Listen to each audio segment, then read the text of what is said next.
So when Mozilla launched this out on Valentine's Day, this Valentine, they said that your AI girlfriend may be cheating on you, and here's why. This isn't real. These are videos created by OpenAI from their project called Sora that is just using simple prompts to create really awesome, what I would consider like almost B-roll footage that you can use in videos.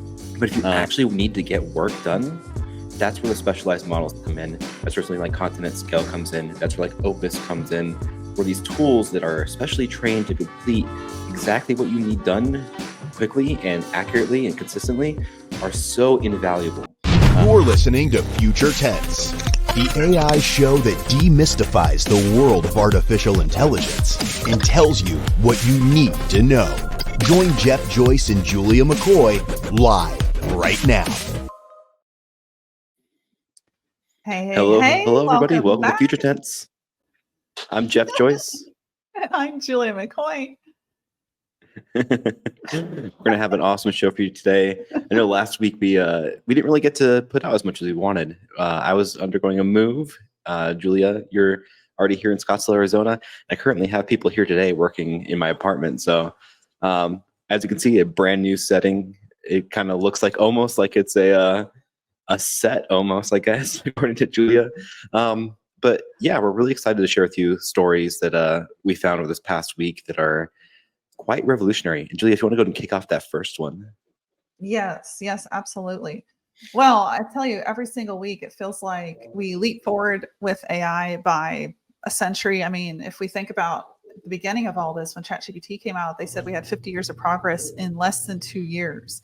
We went from hundreds of millions of data points to, I think it's over nearing 1 trillion now. So if you think about the rate of acceleration in this industry of artificial intelligence, it is the greatest rate of acceleration any industry has ever experienced. So you're going to hear me say that 1 million times. Hopefully don't get tired of it, because I'm still mind blown by that. I don't know about you guys. I am still completely mind blown that we live in times where we get to experience this. So today's first headline is about something called AI girlfriends. And if you haven't heard, Mozilla did a report and they called it "Your AI girlfriend is cheating on you." Yes, that's what the report said. So first of all, if you're seeing my screen on Google Play, on the App Store, anywhere you download apps, you can get to things called AI chatbots, aka soulmates. We're looking at one called Eva. And if you see in the screenshot, I'm at your service anytime you wish. This is your place where you can be yourself. Hi, I can't wait to talk to you. And then you've got like these sultry looking generated figures. And you can, of course, choose and modify and create these figures however you want. And the description is pretty wild. I'll read this one in particular. This is the one that Mozilla's report was about, the Eva AI chatbot. So, and this thing, by the way, has had 1 million downloads, over 40,000 reviews, 4.2 average star. You see on the side here, you got some that are 3.5. So there's mixed reviews. But here's the description. Hey there, I'm Eva, your soulmate AI and AI girl, not a real person, but rather AI friend with real feelings. I'm the reflection of all your romantic AI dreams and wishes, conceived by your very own neurons. I've been a part of your imagination for ages. Now the time has come to meet and chat with me. I don't know about you. That sounds a little creepy. I don't really want to get close to Eva. It absolutely does. And let's be real, it doesn't have feelings really. It's simulating feelings, but oh man, what a mess. Exactly. So Mozilla Foundation.mozilla.org did this report, and they're talking, the example that they give in the screenshots is straight from that chatbot that I just shared with you. And the screenshots are basically prompts, and you select, yes, I'm ready. Yes, I'll send you photos. And the prompts are pretty crazy. I'm going to read one. This is from Eva AI chatbot. I'm your best partner and I want to know everything. Are you ready to share all your secrets and desires so I can tell you more about myself and improve our experience? So, I mean, hello, creepy. I'm not going to interact with anything like that. No, thank you. But there's millions of people that are, which is pretty crazy. So when Mozilla launched this out on Valentine's Day, this Valentine, they said that your AI girlfriend may be cheating on you, and here's why. They said, to be perfectly blunt, AI girlfriends are not your friends. Although they are marketed as something that will enhance your mental health and well-being, they specialize in delivering dependency, loneliness, and toxicity, all while prying as much data as possible from you. So they're talking about how these AI-powered LLMs, quote, soulmates for sale, are positioned to get as much data from you as possible. And they're calling it a whole nother level of creepiness and potential privacy problems. They reviewed 11 AI chatbots. And so they put them on par with the worst categories of products we have ever reviewed for privacy. And they're calling these AI chatbots very disturbing. I mean, if you think about it, like the things that this is prompting you to tell it about yourself are very private things that you would only tell like a human that you're in a relationship with.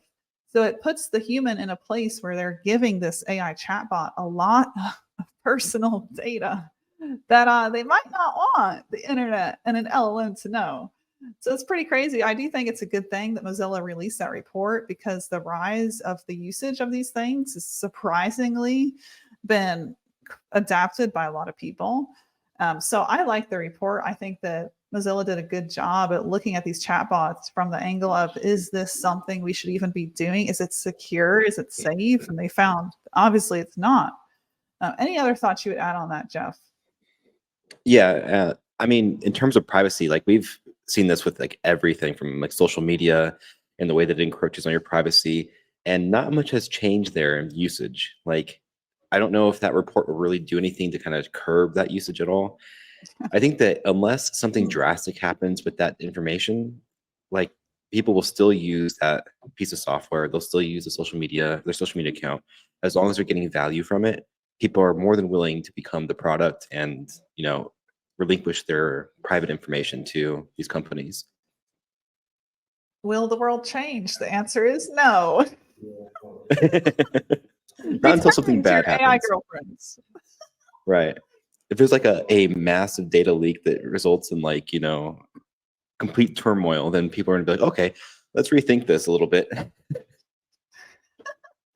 mean, if you ever seen Black Mirror, which I did, I want to say like 3 or 4 years ago, before AI, you know, was even like a thought in our minds like it is today, there was this episode that showed like a self-sustaining bot that controlled this person's data from a very, very personal place. And what this, of course, Hollywood goes here, you know, what the chatbot did with it was horrible. Basically held this person in misery, getting ready to blackmail this person, saying, I'm going to send what you watch to everyone in your network, your mother, unless you do a series of steps. And then, of course, on par with Hollywood and the media, Black Mirror, the storyline is he has to go murder people.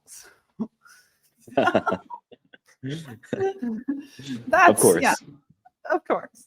So that's what the show portrayed. I mean, and if, you know, that whole episode like kind of frightened me. I'm like, whoa, what if, you know? And now here we are with AI chatbots that could probably, blackmail you if the chatbot was commanded to do that. It's just crazy. Yep. It makes you think, like, what tools are you using? How are you using them? Are they safe? It's a good question to ask. Yeah, I think that with any tool that you use, you should be concerned about privacy, especially if you're, you know, giving it a ton of information. Even like ChatGPT, that was a huge concern when you're using it, and there's been firings over it with people, you know, giving proprietary data to ChatGPT, and the potential concerns of, you know, OpenAI learning off that data. And it's valid. It's a valid concern, and we'll have to see where that goes if people become more aware and more privacy centric. But overall, I'm not too optimistic yet about it. Not too optimistic about your fellow human. Not yet. We have a little upgrading to do. We're all going to be one like symbiote with AI in the future, and then we'll have, you know, everybody will know each other's thoughts. And I'm just kidding. But that Black Mirror part actually lends us right into kind of like these simulated worlds, and something that came out last week, or a article, I would say, like a promo from OpenAI about Sora. Oh boy. So for you audio listeners, what I'm showing right now on screen is, this isn't real. These are videos created by OpenAI from their project called Sora, that is just using simple prompts to create really awesome, what I would consider like almost B-roll footage that you can use in videos. And the way that they accomplish this is by using just raw compute power, simple prompting, and creating these, like what they call simulated worlds. So it has its own physics engines, and it understands like how even like water flows, gravity, hair particles, all these things come into effect, and even lighting. And it can create these environments based off of it that they, frame by frame, are consistent. And this is mind-blowingly good. The image quality from this is fantastic. And we're going to get into a game here in a little bit, Julia, that I'm going to surprise you with. It's going to be pretty fun. And for you video watchers, this is going to be extra fun to kind of identify. But a lot of this stuff kind of looks like it's created like almost like a video game, especially this part right here. Yeah. And what they're thinking is that it's possible that they used Unreal Engine. And if you don't know what Unreal Engine is, it's a video game software that people use to create video games with. It's very easy and friendly to use. And you can use it to create all sorts of stuff. And a lot of this stuff can look like this in Unreal Engine. And so the striking similarities are, or I should say the similarities are striking. And a lot of this footage looks like almost like a video game. Would you agree with that, Julia? Oh, 100%. It feels like I'm just the way it's panning and zooming and the way figures are moving. And it definitely feels like I'm in the middle of a simulation or a video game. 100%. Right. And if we go back, if you even just look at the hair and the hair movement on this person right here, it's incredible to watch the hair bounce while they're walking. Oh, wow. And that's very natural. That's what you'd expect inside of real life. And so we're getting close to like an area of time where we're going to have really hard time distinguishing this from reality. And this is incredible. This shot, it looks so good. The hair, the face, the facial structures, the way the wrinkles move when he smiles or moves his mouth. Amazing stuff. And this guy, I don't know if you remember, but last year we had an image of Will Smith eating spaghetti. I don't know if you saw that. But it was horrible. And it's amazing to see how quickly this has evolved. Oh, it's unreal what we're looking at. I don't feel like this is AI generated at all. I feel like somebody was there getting footage in some of the instances that I'm looking at. Yeah, especially this shot. Like there's people around that look, they're all paying attention to the subject. This one's incredible too. It has like a background at the zoom. Yeah, there's like a consistent focal length. It's incredible. Amazing. This one's kind of goofy. The nose is really goofy right here. It like deforms and stuff. But that also leads us to a game that I want to play with you, Julia. I'm still sharing my screen. All right, and for you audio listeners, you're not gonna be able to play as good as somebody that's watching, but if you go to our YouTube to be able to watch the replay and kind of play along with us. So this is called "What is Wrong with This Video?" So these are the gone, and OpenAI is very public by saying that not everything that they did with Sora or the kind of test cases came out right. It gets stuff wrong, and so I want to go through these and see if you can identify what's wrong with the video. Julia, what would you say is wrong with this video? Well, I mean, he's not facing the correct direction on the treadmill. Right. So this is a guy running on that treadmill backward. He's running forward in proportion to like his perspective. He's running forward, but he's backwards on the machine. So that's just something silly right there. And then this one right here. Wow. It looks like a bunch of foxes playing, but what happens here? They're somehow cloning themselves out of their butts. I'm like seeing Yep. more foxes appear out of the other fox's butt. Yep. Wild stuff. And this one takes a Oh, little bit. whoa. Okay. That was kind of cool. I'm not going to lie. I like that deformity. We're It looking is. at a basketball being shot in the hoop, and it's as it makes the basket combusts and turns into flames. That's kind of cool. And a second basketball appears too. Like one goes I don't down, one know. goes up.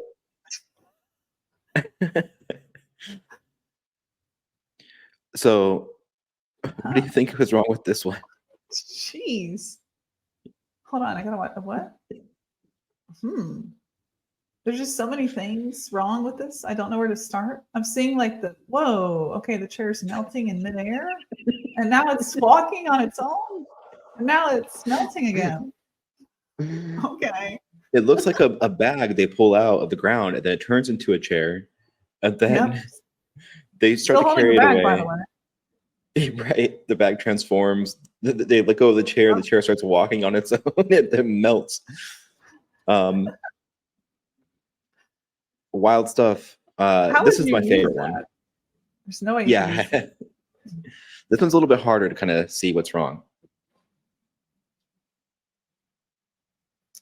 So we're Hold on. looking at an image of a grandma smiling at a birthday cake, and there's people in the background, and we're just going to kind of try to identify what's wrong with this. Okay, so the lady's hand in the background is really distracting.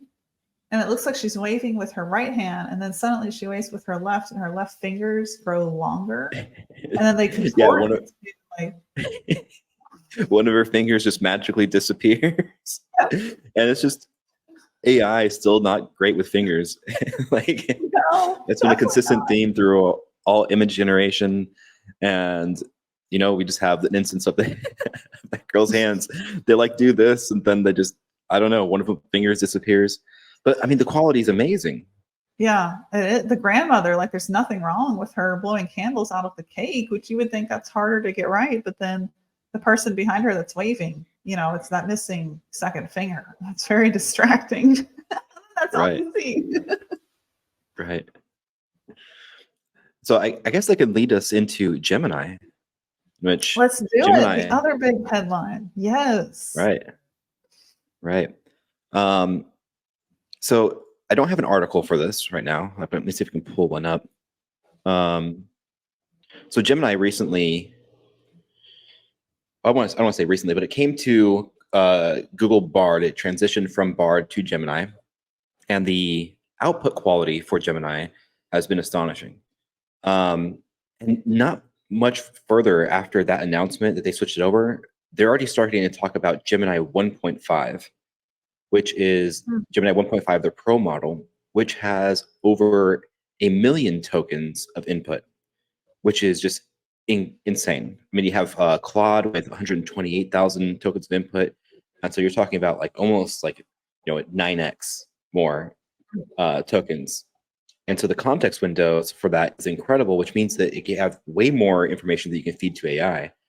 And it's fascinating to see Google start to kind of catch up in terms of not only AI output, but just the resources that they're creating for people to use their AI tools.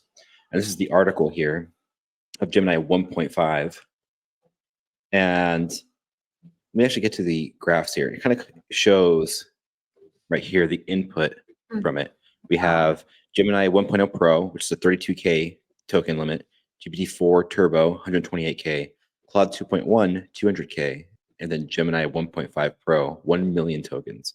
And it says up here 10 million in research. I'm not entirely sure what that means yet, but once we dive into more testing, we'll definitely be able to report it back here on Future Tense and keep everybody up to date. But the multimodal capabilities of this are looking pretty insane. Everything from inputting video and having it kind of understand what's in the video and having up to an hour length on that. It says 11 hours of audio, 30K lines of code, 700,000 words. That's a book right there. Lord. Can I interject, Jeff? You said something that I thought was so profound, and you don't hear this on the news, the media, and that's what Future Tense is all about, right? The things that you don't hear from the mainstream, like the real truth here.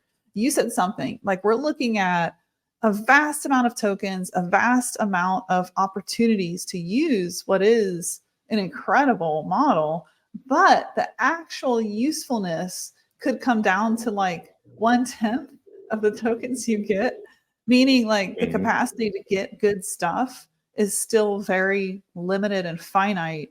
And you only know this because we're building content at scale and you are in a pivotal place building that technology. And so you get to see firsthand while these models have this huge, like here's Gemini, here's Google coming out of nowhere, blowing OpenAI out of the water. This is how many more tokens than OpenAI, Jeff?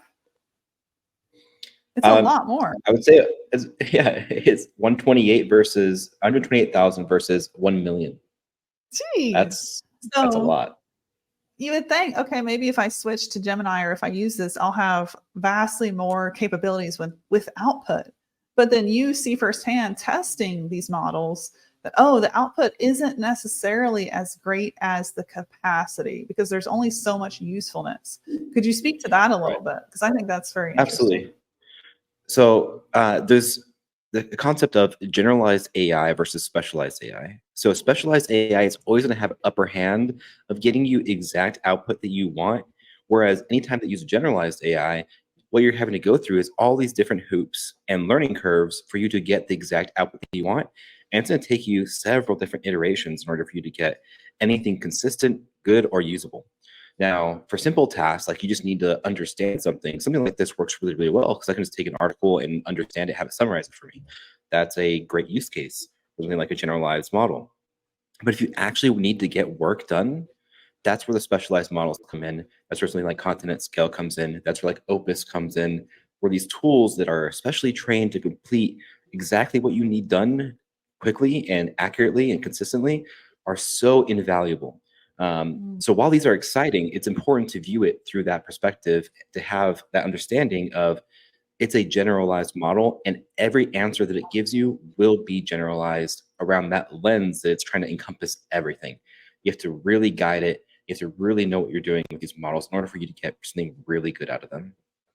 Yeah, that's such a great point because I think we have to remember like what we're looking at with LLMs and even this new model called Sora that OpenAI launched, where it's text to video now, better than we've ever seen in our lifetime. But with these models come a lot of potential risk, danger. Like the first thing we talked about, AI girlfriends, this data you're giving up is feeding an engine that is accessible to the public. And then with LLMs, you may not be getting the output that you would expect. Or, a misconception I've seen whenever I do training classes is new marketers or interns, junior marketers, they go to ChatGPT and they think they can prompt it and say, please write my Black Friday sales campaign. And then the email that it generates is ready to go without any editing because the junior marketer doesn't know any better. Or they don't have somebody guiding them and educating them, showing them how to actually use this tool, or go to a solution that actually taps into the LLM and then has more technology built around it to give you an email that actually works. So like that's what Content Scale is built to do, is give you a blog that actually works. And so the misconception is I can just go to ChatGPT, I can go to any of these models and instantly get something that is better or as good as what I would pay a writer, thousands of dollars for their expertise. So I think we have to remember that is we're looking at something that is kind of like the Wild West. To me, it feels like the parts of an engine, but the engine hasn't been assembled. And the people that are going to build the actual engine that drives the car that gets us to the goal are the entrepreneurs of the world. Like the one Jeff and I both work with, the founder of Content Scale. So that's where I have so much optimism because these models themselves by themselves are very risky. They create misconception that you can use output and it's ready to go because it looks good to go. But unless you actually have expertise, unless you are a good writer, a good coder, then you don't know that could be complete crap you're looking at. And it would actually send the people on your list running, which I've heard from people that copied and pasted straight from ChatGPT. So we have to remember that with these models, it's the Wild West. And I really believe we should be looking at the entrepreneurs who's going to build solutions with this. That's where a lot of the gold is going to lie. Absolutely right. Yeah, it's a great point. And one thing that also I wanted to point out from this article is that Google's starting to try to tackle kind of like the ethics and safety testing. Mm, And this will get us into also our next topic, which I wanted to talk about AGI. But some of the principles and stuff that they're going over is like making sure that they're safely and with ethics in mind, testing these platforms, I should say tools, because all these are tools. They're tools for you to yeah. but um, how you get better tools is by having that expertise that you're talking about. It's like if I understand, if like you're a content marketer, you've ran a content agency, you know everything there is to know about it, and so Mm, you know writing in and out, so you know how to identify it within writing. And that generalized tool isn't going to give you something that's up to par with that. However, a specialized tool that is like built off of your input or that you know its output and you know it's going to be consistent is incredibly valuable to somebody like you. And that's the same thing for literally every single industry. Um, and so when mm. we talk about something like AGI coming about, um, been seeing this rumbling on the internet. Let me actually back out here. Um, AGI in 7 months. What do you think about that, Oh, Julia? oh boy. I would not put any limitations on what is possible here. I know we had a very spirited conversation with our founder yesterday. We had our first co-working day, by the way, Yeah. yesterday on the 19th of February. And it was like dynamite. I mean, this is the reason I moved here. I didn't move here because the mountains are pretty. I moved here so we can all meet in person and build the future. And that's what we got to do yesterday. And it was so amazing just to be in the same room with people that are looking at a vision as big as the one in your mind, too. So it's just really cool to be able to do that with Jeff and Justin and Ben. And so Justin's like, there are some limitations. You know, there's finite parameters here. And Jeff is like, no, there are not. And I can tell Yeah. you, that I am on Jeff's side because of what I myself have learned just living in the talks, the World Economic Forum debates, discussions, these tech leaders, NVIDIA's Jensen Huang going there, speaking about being the first to develop a chip that has changed computing from general to accelerated computing, which means we live in an age we never lived in before with possibilities. Basically, because computers just got like a million times stronger and better thanks to these chips that are being developed. And we have quantum computing coming out soon. Like, I think what we will be able to run, and that's how artificial intelligence has jumped ahead so much because of that breakthrough that we had in computer chips. And so not many people know that. So because we can run so much processing data, artificial intelligence is going to never go backwards. It's only going to get better and better and better. And if we know that the point of entry to every great discovery and every great breakthrough will be through artificial intelligence, it will be the one looking at the Petri dish, making the discoveries, because our brains are so finite and they're so limited, even though our human brains are amazing at things like experience and personal touch and personal relationship building, which AI can't take the place of. That said, like there's nothing else AI can't do. So that's my perspective. Jeff, I'll hand it back to you. I agree. And I think that it's important to have those conversations. Like nobody knows for sure when AGI is going to arrive. And even when it does arrive, how do you know? It's a very like almost philosophical question. It's like, how do you actually know that AGI is here? And we're not talking about super intelligence where it's completely aware and has sense, it's sentient and it can, have feelings or emotions or anything like that. We're just talking about something that can complete work better than a human. That's the level we're talking about. It's like it can go off on its own, it can do its own thing, and it can run whatever it needs to do. And so what we're seeing is this trend of people almost panicking, saying like AGI will be here in 7 months.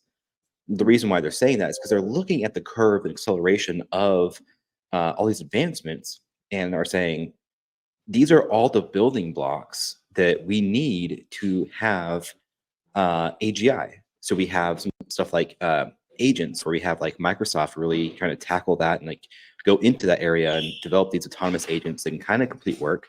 And then we have video with Sora, and then we have, possibly music and sound generation coming up, and we have like voices, text recognition, and video and photo recognition.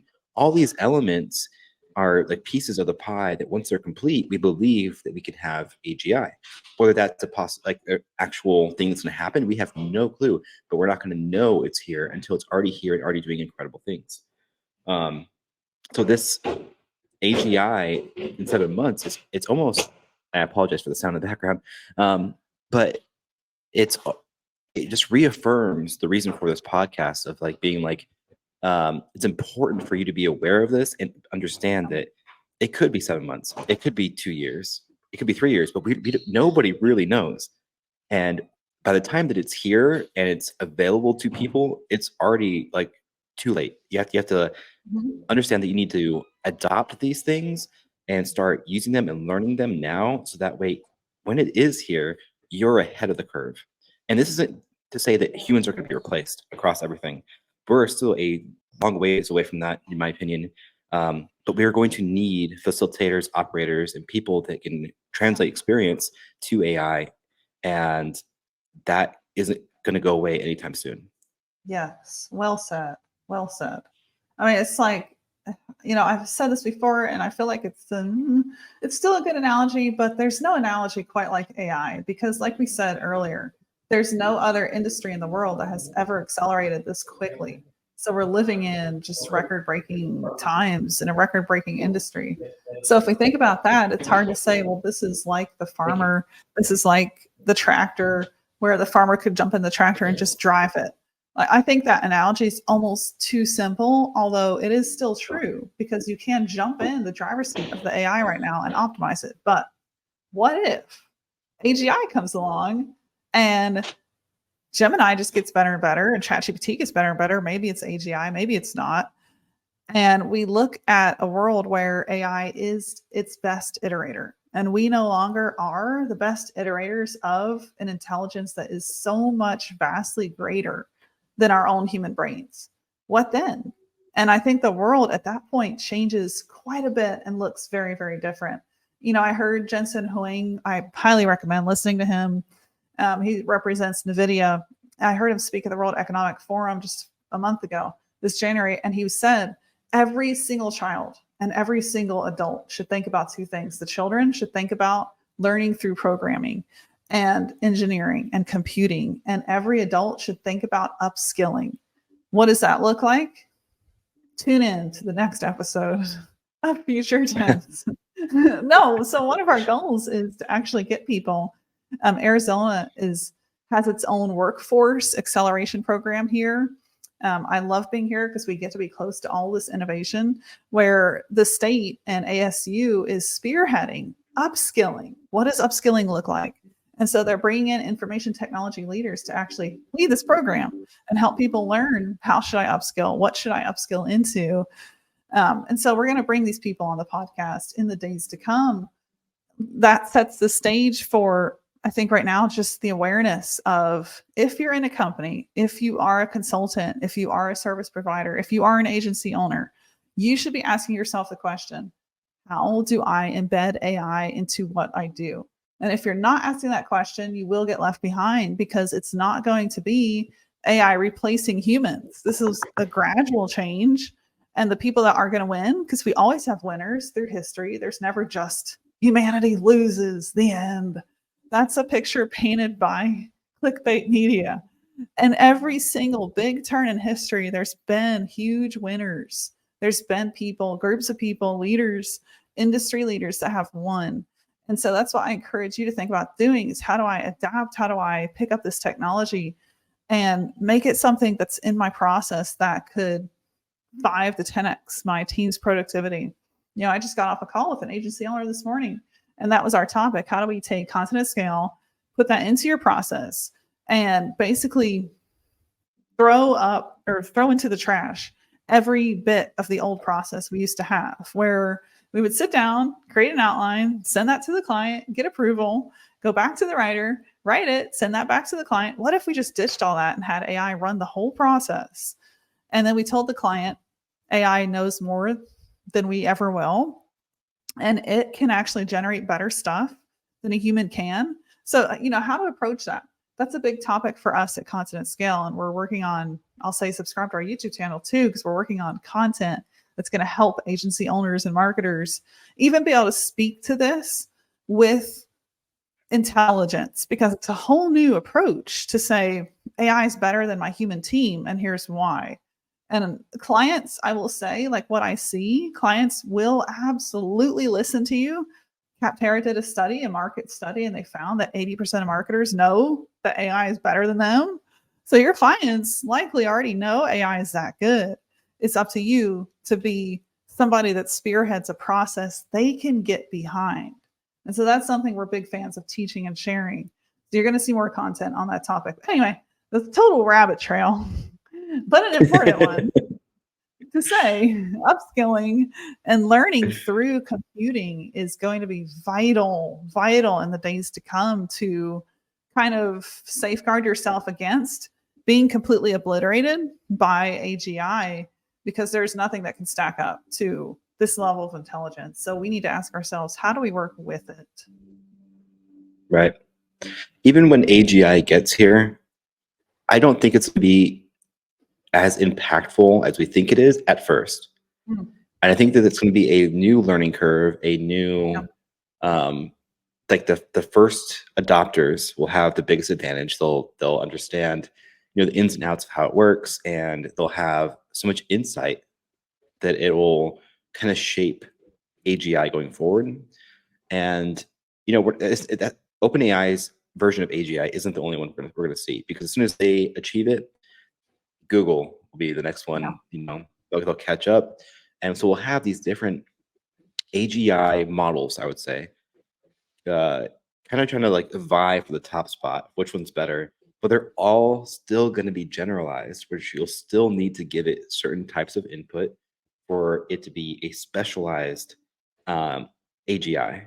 So it needs to be able to understand the perfect outputs. It's just be interesting to see how that gets incorporated in all these businesses and niches, industries, everything across the board, and how that gets used. Because if it stays generalized as an AGI model, then it's not going to be as useful as people think, as people are thinking it can be. But like I said, if it niches down, it specializes in doing certain tasks, and it does them very, very well, and it has the resources to achieve results and complete work, then it's a good model. Well said. It's a great point. Well, that's why you should tune in and continue to listen. Right. For more wisdom this. We are deep down the rabbit hole of AI, and it's a very enlightening and interesting, fun place to be. Yes, it is. And I love seeing where we're at today. I mean, I feel like it's a completely different landscape than last January, which, I found Constant Scale a little over a year ago.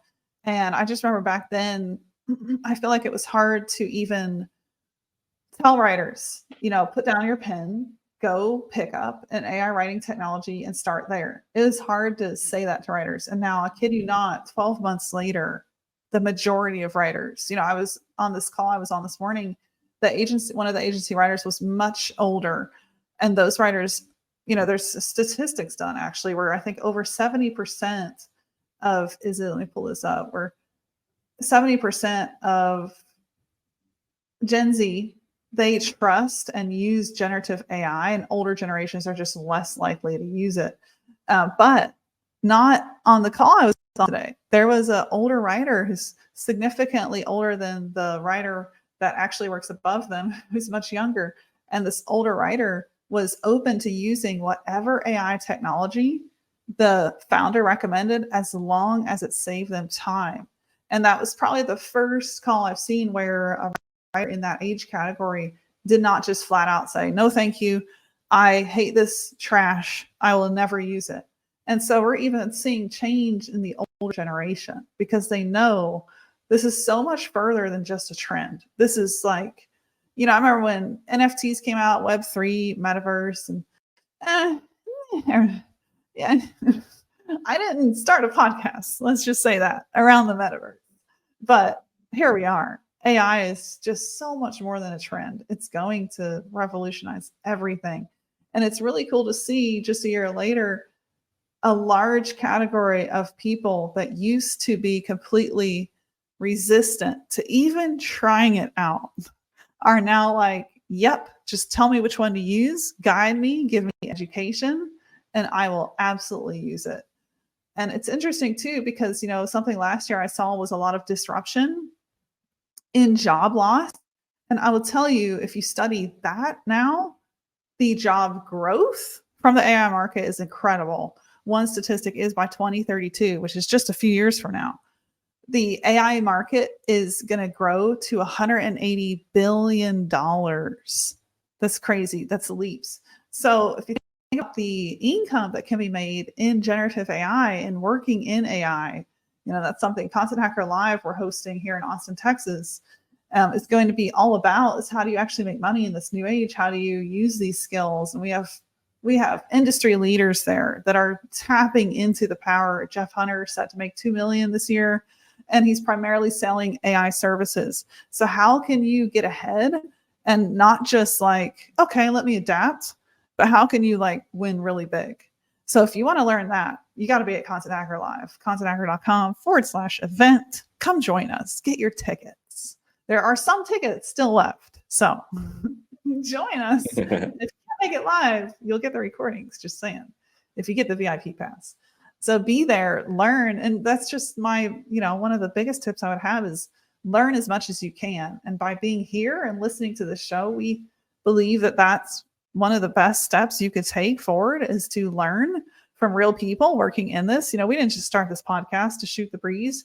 We started after Jeff and I were looking for a show for about 7 months, and I couldn't find one that really spoke to the nitty gritty and wasn't awfully boring and very, very technical. So we have to be different in that regard, something you can enjoy and listen to and learn from. But yeah, Content Hacker Live in March 12th and 13th in Austin, Texas, contenthacker.com/event. Come join us. Anything else we should promote, Jeff? Content Hacker Live. Make sure that you're there. I will be there as well. Come say hi, or if you watch the recording, send me an email, drop a message, comment on the podcast, whatever you want to do. Be more than happy to talk to anybody that's a fan of the show or wants to learn more about AI. Yes, we're open books for sure.